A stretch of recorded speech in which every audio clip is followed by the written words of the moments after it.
Great win. I thought the first half we played tremendous. I thought it was as good a complimentary basketball as we've played all year. We didn't turn the ball over. We were able to set our defense. We were able to kind of grind them to a halt and get our offense going there. We got off to slow starts offensively in both halves. We got great looks in the first half. We just didn't finish very well. Didn't get some things to go down. And second half we missed a bunch of threes. Most of them were pretty open threes, but we got to close the games out better. That was atrocious. But our press offense was good. We didn't turn the ball over there. We got fouled and did some things there, but our defense was sloppy. We got to be much more solid on defense. But great win to win two in a row after kind of what we've been through the last couple weeks is huge. And they're a really good team. I mean, they're a great team. Molinar is a tremendous player. Tolu Smith's a great player. Garrison Brooks is a great player. Like, they're a tremendous team. And so I was very, very pleased to get the win. I was really fired up about the first half. That's something we can build off of. We put two halves together like that, we'll be very, very tough. Very, very tough. And so I thought we did a really nice job there. Obviously, Tari adding a different dimension to his game the last couple games, making these threes is huge. I mean, he's unguardable when he's making threes like this. 50% tonight, 3 for 6, and he's a good three-point shooter. I've been saying that all year, but they're finally starting to fall because people are playing off of him for the drives, and Xavier hit him in for that big corner three to put us up 4, and so I thought he played really well. Sharif O'Neal gave us just huge minutes. Very proud of him. He gave us some great minutes as well. So overall, very good team win, and we got to move forward with Georgia on Wednesday night. Yeah, well, just 14 turnovers and the We had first. 4 in the first half. Yeah. We had 10 in the second half, but 14 turnovers, we can live with that from what we've been doing. That's down from what we've had, but we were on pace for a lot better than that. We got a couple charges and some other stuff. Last 9.5 minutes of the first half, no turnovers when y'all play really well. I mean, that's kind Yeah, of that's connect. the whole key. Just get a shot on the basket. We did a nice job on the glass tonight. I know we got out rebounded, but we didn't just get obliterated like we could have. We gave up 11 offensive rebounds. I think they offensive rebounded um, right around 33 to 35% of their missed shots. We couldn't give up much more than 37% of their missed shots, or we'd have been in trouble. So, and that's what our numbers said coming into the game, and you know, with where we held them, another couple rebounds may have been the difference. So we did a nice job there. They tie it there in the second half, and then that stretch there we had I Sharif. think they went up one, and we went Yeah. on a 13-2 13, run, and yeah. I thought that was critical. We finally quit shooting a bunch of jump shots and drove the ball. We found a couple sets that worked. We found a couple things that worked and had them confused a little bit. And Pinson really led us there. He did a great job. I also wanted to ask, plus 13 and 14 minutes for Sharif. Just what specifically did you like about what he did tonight? Well, he finished around the rim. He's been working. He came in here and worked today. He's been working out extra. He's got to keep doing that. He finished around the rim. He did a good job on the defensive glass. He played with some physicality. The 2 free throws he hit were huge. And so I was very proud and very pleased with how he played. All right, this performance mirrors the one against A&M, where the first half was amazing, and the second half was kind of filled with mistakes. What are your thoughts on that pattern, and what do you feel like was the Well, biggest it's our cause? communication defensively, and then offensively we were settling too much. But it's a lot easier when the defense is in front of our bench for us to communicate everything and to get everybody in the right spots, and which is in the first half most of the time. In the second half, our guys have to communicate, and we got to do that at a little better, a little higher level. Hey, Coach. During those scoreless, droughts, what did you tell your guys, to do during? Drive the ball, quit shooting threes. They didn't listen very well, but we finally called some plays where you had to drive the ball, and then we started scoring. And do you think that a reason that your defense was struggling was due to playing with foul trouble? We played with some foul trouble, but we also couldn't score. I've told y'all, like, our best defense is when we can set the press, and then we can. I mean, so we couldn't. When you can't score, you can't set the press, and then they got out in transition. They whipped us in transition a little bit. We had a couple of live ball turnovers. They really whipped us. They really whipped us in transition, and so, when you turn the ball over and have live ball turnovers and everybody get out in transition, it's hard to have good defense. Just how well did Xavier play in the first half, and just what did you see from how he kind of orchestrated the offense? He's just, we're in control when he's out there. You just have a calmness about you. At least I do. Maybe y'all don't. I do.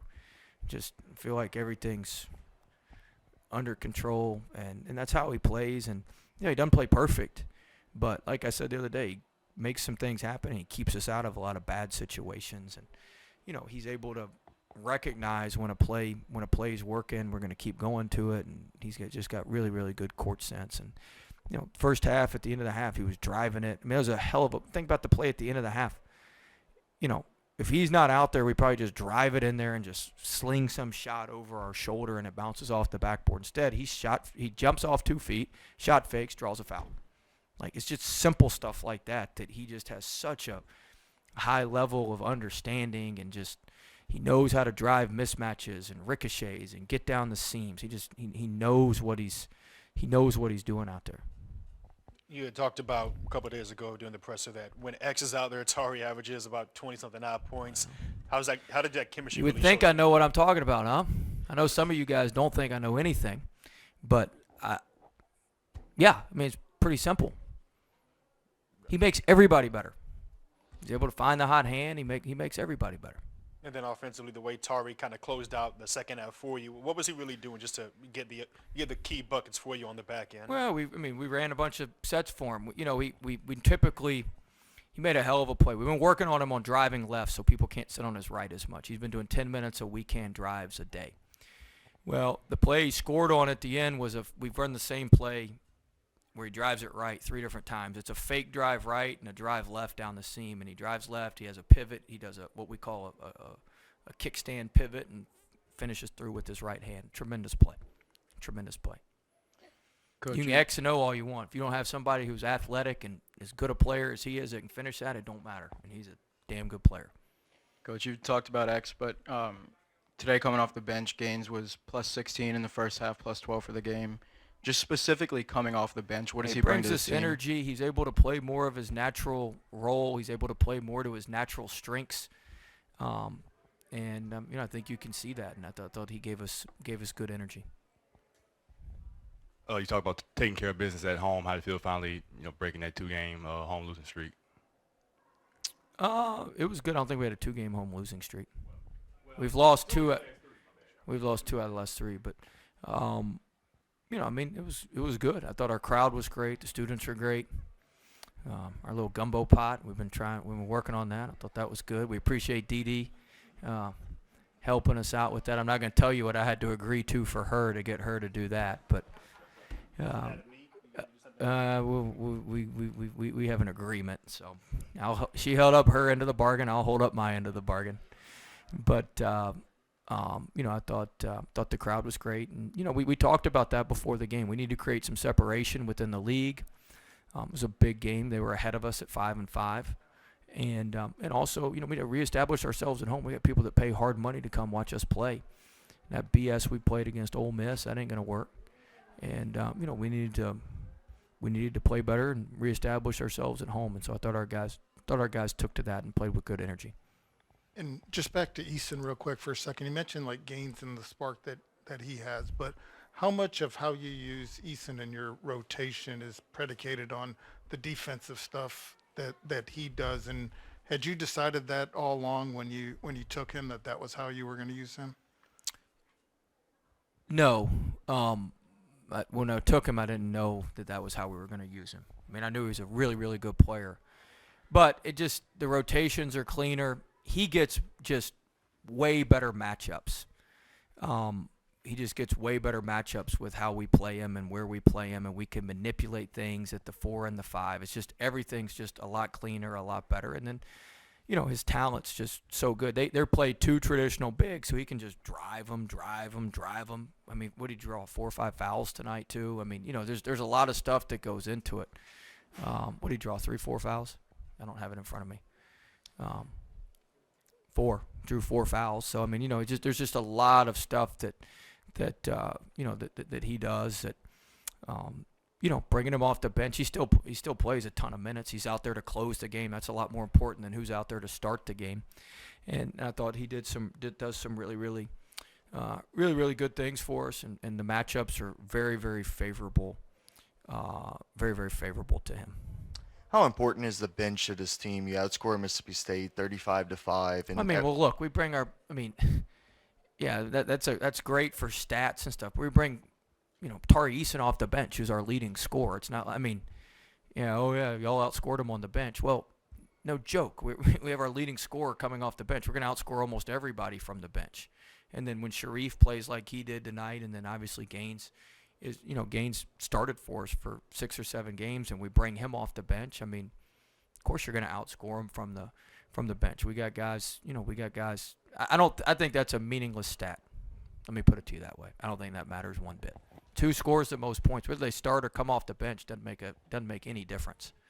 I mean, you could say that Mississippi State starters outscored our starters. I don't know if that's true or not, but I mean, so what the hell does it matter that our bench players outscored their bench players? It's just a meaningless stat, in my opinion. You spoken a couple of times about how you were proud of how Sharif was able to come in and fight through to get back into the rotation. But just what is a game like this and his contribution really It gives him highlight? confidence. It gives him some confidence. He's been working the last couple of days. He was in here. I was finishing up my run on the treadmill this morning. I left him. I saw him leaving the hotel this morning. I was getting my muffin at the hotel as he was walking out, and I was finishing up my 40-minute run, and he was walking in to get his workout in. I went down and watched him work out after I finished my run. I mean, and he had an extra workout in yesterday. I mean, he's doing what he needs to do to prepare himself and give himself an opportunity. To play well, and you got to take advantage of it when you get those opportunities, and he's certainly doing that. Did you want them to know how important a game this was to reestablish themselves before the game? Oh, Did you think they knew that now that it's over? We talked about it. You I really was talked about very it? Yeah. clear how big of a game this was. I thought this was the biggest game we've played because there's a big difference between 6-6 and 5-7. And State's a really, really good team. They're gonna win some games down the stretch here. Like, they're a good team. And they're a tough matchup for us because they're built so differently than we are. And they know, like, I don't use the term big game very often. I've maybe used it one other time this year, and I don't use the term big game when we play Kentucky or anything like. I hardly ever use the term. So when I pull it out, they know what's at stake, and I think they were pretty aware of how I felt. And we had really good practice yesterday. We had a great shoot around today. We were locked in and prepared and ready to go. All right. Thanks.